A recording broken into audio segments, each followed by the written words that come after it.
Aujourd'hui, enfilez vos tabliers et bouclez votre ceinture parce qu'on part en direction du sud de la France, plus précisément en Occitanie, pour une recette qui sent bon le soleil, la mer et la morue. Et là, je vous vois venir. Quoi? Pas une recette africaine aujourd'hui? Eh oui, je casse les codes. Ici, on voyage aussi dans l'assiette et pas besoin de visa. Je vous propose donc une brandade de morue. Une recette que m'a transmise la maman d'un pote breton. Comme quoi, la Bretagne, ce n'est pas que du kigafas. Les Bretons savent bien ce qui se cuisine dans le sud également. Bon, je l'ai un peu remixé à ma sauce forcément. Vous me connaissez, je ne peux pas m'empêcher de revisiter les classiques. Sur cette chaîne, on aime bien les traditions, mais on adore encore plus les secouer un peu. Alors restez bien jusqu'à la fin de cette vidéo parce que cette bandade-là, elle va vous surprendre.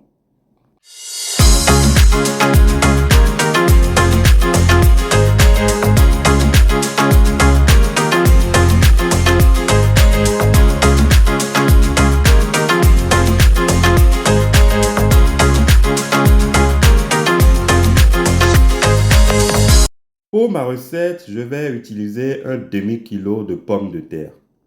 J'utiliserai également 500 g de morue. La morue, c'est du cabillaud qui a été séché et salé pour sa conservation. Et donc, pour la dessaler, je vais la plonger pendant 24 heures dans de l'eau et changer à 4 fois l'eau.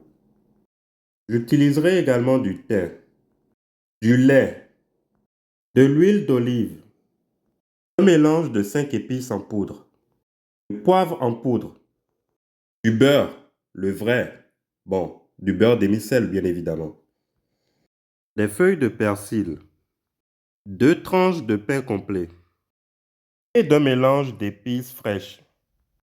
Après avoir épluché, lavé et découpé mes pommes de terre en petits dés, je les porte à ébullition dans une casserole pendant 20 minutes. Pendant ce temps, je viens mettre mes morceaux de morue dans une casserole également. J'y ajoute quelques feuilles de thym et une cuillère à soupe d'épices fraîches. Un peu de 5 épices en poudre et je finis par ajouter du lait. Je n'ajoute pas du sel parce que la morue, même dessalée, en contient encore. Je viens donc faire cuire mon poisson à feu doux jusqu'à frémissement, donc pendant une quinzaine de minutes. Je ne perds pas de temps. Pendant que mon poisson cuit, je viens griller mes tranches de pain au grille-pain. Pendant que mes tranches de pain grillent, je viens hacher finement mon persil. Je récupère ensuite mes tranches de pain que je casse en petits morceaux et que je mets dans mon mixeur.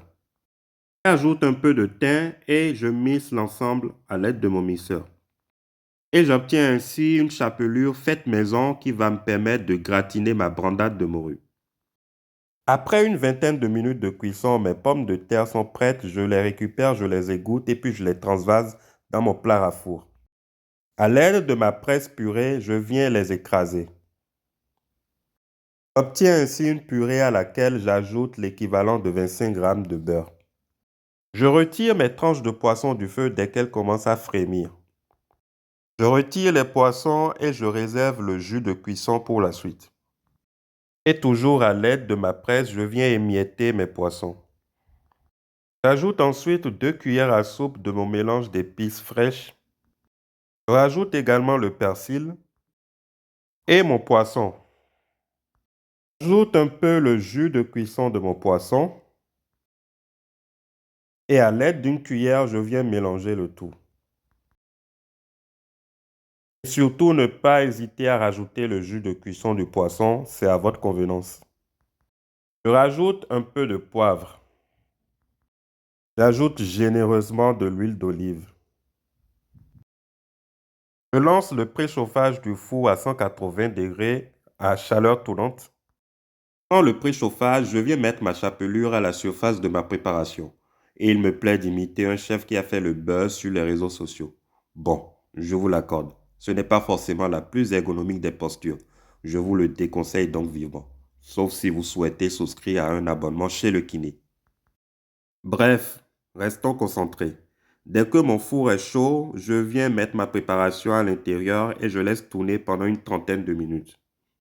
Et voilà, notre brandade de morue est prête. Onctueuse, savoureuse, un vrai plat du sud qui sent bon l'Occitanie. J'espère que cette recette vous a plu autant que moi j'ai aimé la préparer. Si c'est le cas, pensez à liker, partager autour de vous et surtout, abonnez-vous à ma chaîne Cuisinons Ensemble pour ne rien rater des prochaines recettes, qu'elles soient d'ici ou d'ailleurs. À très bientôt pour de nouvelles escales gourmandes.